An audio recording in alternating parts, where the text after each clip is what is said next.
आज हम पहले इतिहास की पुस्तक में अध्याय 29 का अध्ययन करेंगे। फिर राजा दाऊद ने सारी सभा से कहा, मेरा पुत्र सुलेमान सुकुमार लड़का है और केवल उसी को परमेश्वर ने चुना है। काम तो भारी है, क्योंकि यह भवन मनुष्य के लिए नहीं, यहोवा परमेश्वर के लिए बनेगा। मैंने तो अपनी शक्ति भर अपने परमेश्वर के भवन के निमित्त सोने की वस्तुओं के लिए सोना, चांदी की वस्तुओं के लिए चांदी, पीतल की वस्तुओं के लिए पीतल, लोहे की वस्तुओं के लिए लोहा और लकड़ी की वस्तुओं के लिए लकड़ी और सुलेमानी पत्थर और झड़ने के योग्य मणि और पच्चीकारी के काम के लिए भिन्न भिन्न रंगों के नग और सब भांति के मणि और बहुत सा संगमरमर इकट्ठा किया है। फिर मेरा मन अपने परमेश्वर के भवन में लगा है। इस कारण जो कुछ मैंने पवित्र भवन के लिए इकट्ठा किया है, उस सब से अधिक मैं अपना निज धन भी, जो सोना चांदी के रूप में मेरे पास है, अपने परमेश्वर के भवन के लिए दे देता हूँ। अर्थात 3,000 किक्कार ओपीर का सोना और 7,000 किक्कार तपाई हुई चांदी, जिससे कोठरियों की फीते मढ़ी जाए, और सोने की वस्तुओं के लिए सोना और चांदी की वस्तु के लिए चांदी, और कारीगरों से बनाने वाले सब प्रकार के काम के लिए मैं उसे देता हूँ। और कौन अपनी इच्छा से यहोवा के लिए अपने कार्यों को अर्पण कर देता है। तब पितरों के घरानों के प्रधानों और इस्राएल के गोत्रों के हाकिमों और सहस्त्रपतियों और शतपतियों और राजा के काम के अधिकारियों ने अपनी अपनी इच्छा से परमेश्वर के भवन के काम के लिए 5,000 किक्कार और 10,000 दरकमोन सोना, 10,000 किक्कार चांदी, 18,000 किक्कार पीतल और 1,00,000 किक्कार लोहा दे दिया। और जिनके पास मणि थे, उन्होंने उन्हें यहोवा के भवन के खजाने के लिए गेर्शोनी यहीएल के हाथ में दे दिया। तब प्रजा के लोग आनंदित हुए, क्योंकि हाकिमों ने प्रसन्न होकर खरे मन और अपनी अपनी इच्छा से यहोवा के लिए भेंट दी थी, और दाऊद राजा बहुत ही आनंदित हुआ। तब दाऊद ने सारी सभा के सम्मुख यहोवा का धन्यवाद किया, और दाऊद ने कहा, हे यहोवा, हे हमारे मूल पुरुष इस्राएल के परमेश्वर, अनादि काल से अनंत काल तक तू धन्य है। हे यहोवा, महिमा, पराक्रम, शोभा, सामर्थ और वैभव तेरा ही है, क्योंकि आकाश और पृथ्वी में जो कुछ है वह तेरा ही है। हे यहोवा, राज्य तेरा है और तू सभी के ऊपर मुख्य और महान ठहरा है। धन और महिमा तेरी ओर से मिलती है, और तू सभी के ऊपर प्रभुता करता है। सामर्थ्य और पराक्रम तेरे ही हाथ में है, और सब लोगों को बढ़ाना और बल देना तेरे हाथ में है। इसलिए अब हमारे परमेश्वर, हम तेरा धन्यवाद और तेरे महिमा युक्त नाम की स्तुति करते हैं। मैं क्या हूँ और मेरी प्रजा क्या है, कि हमको इस रीति से अपनी इच्छा से तुझे भेंट देने की शक्ति मिले। तुझे से तो सब कुछ मिलता है, और हमने तेरे हाथ से पाकर तुझे दिया है। तेरी दृष्टि में हम तो अपने सब पुरखाओं के समान पराए और परदेशी है। पृथ्वी पर हमारे दिन छाया के समान बीत जाते हैं, और हमारा कुछ ठिकाना नहीं। हे हमारे परमेश्वर यहोवा, वह जो बड़ा संचय हमने तेरे पवित्र नाम का एक भवन बनाने के लिए किया है, वह तेरे ही हाथ से हमें मिला था, और सब तेरा ही है। और हे मेरे परमेश्वर, मैं जानता हूँ कि तू मन को जांचता है और सिधाई से प्रसन्न रहता है। मैंने तो ये सब कुछ मन की सिधाई और अपनी इच्छा से दिया है, और अब मैंने आनंद से देखा है कि तेरी प्रजा के लोग जो यहाँ उपस्थित है, वह अपनी इच्छा से तेरे लिए भेंट देते हैं। हे यहोवा, हे हमारे पुरखा अब्राहम, इसहाक और इस्राएल के परमेश्वर, अपनी प्रजा के मन के विचारों में यह बात बनाए रख, और उनके मन अपनी ओर लगाए रख। और मेरे पुत्र सुलेमान का मन ऐसा खरा कर दे कि वह तेरी आज्ञाओं, चितौनियों और विधियों को मानता रहे, और यह सब कुछ करे और उस भवन को बनाए जिसकी तैयारी मैंने की है। तब दाऊद ने सारी सभा से कहा, तुम अपने परमेश्वर यहोवा का धन्यवाद करो। तब सभा के सब लोगों ने अपने पितरों के परमेश्वर यहोवा का धन्यवाद किया, और अपना अपना सिर झुकाकर यहोवा को और राजा को दंडवत किया। और दूसरे दिन उन्होंने यहोवा के लिए बलिदान किए, अर्थात अर्धों समेत 1,000 बैल, 1000 मेढ़े और 1000 भेड़ के बच्चे होम बलि करके चढ़ाए और सब इस्राएल के लिए बहुत से मेल बलि चढ़ाए। उसी दिन यहोवा के सामने उन्होंने बड़े आनंद से खाया और पिया। फिर उन्होंने दाऊद के पुत्र सुलेमान को दूसरी बार राजा ठहराकर यहोवा की ओर से प्रधान होने के लिए उसका और याजक होने के लिए सादोक का अभिषेक किया।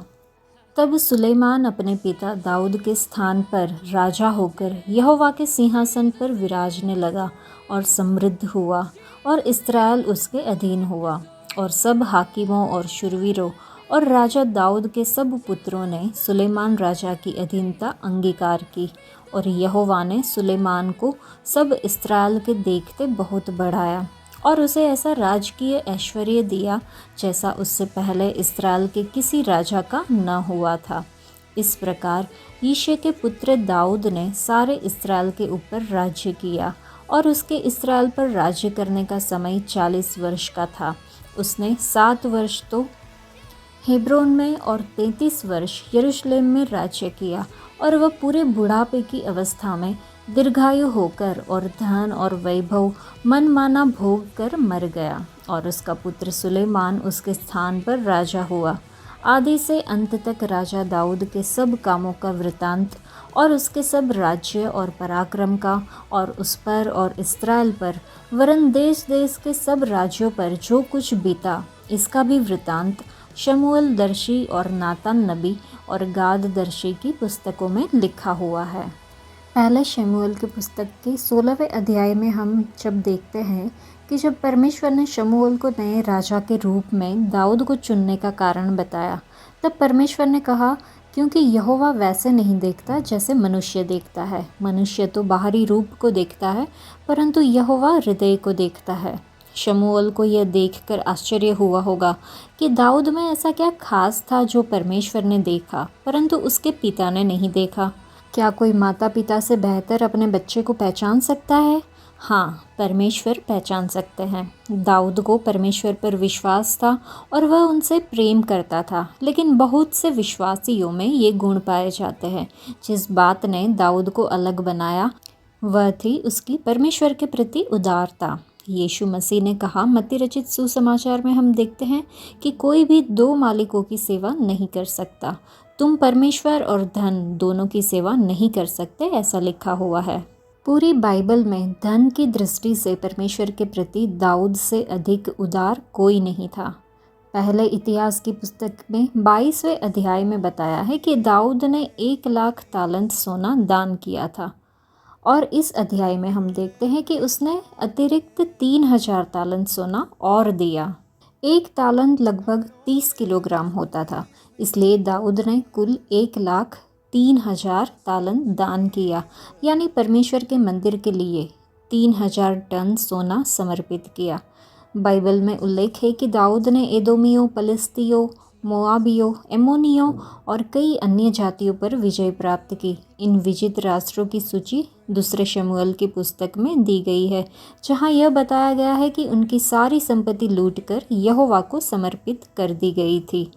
दाऊद ने 40 वर्षों के शासनकाल में यह एक विशाल खजाना बनाया होगा। यदि आप परमेश्वर के मन के अनुसार पुरुष या स्त्री बनना चाहते हैं तो अपने ऊपर नहीं बल्कि परमेश्वर पर ध्यान केंद्रित करें, तब आप भी उदारता से दान करने में सक्षम होंगे। जब एक अच्छा इंसान इस दुनिया से जाता है तो परमेश्वर के प्रति उत्साही और उस उत्साह को बनाए रखने वाले लोगों को देखना एक बड़ी जागृति होती है।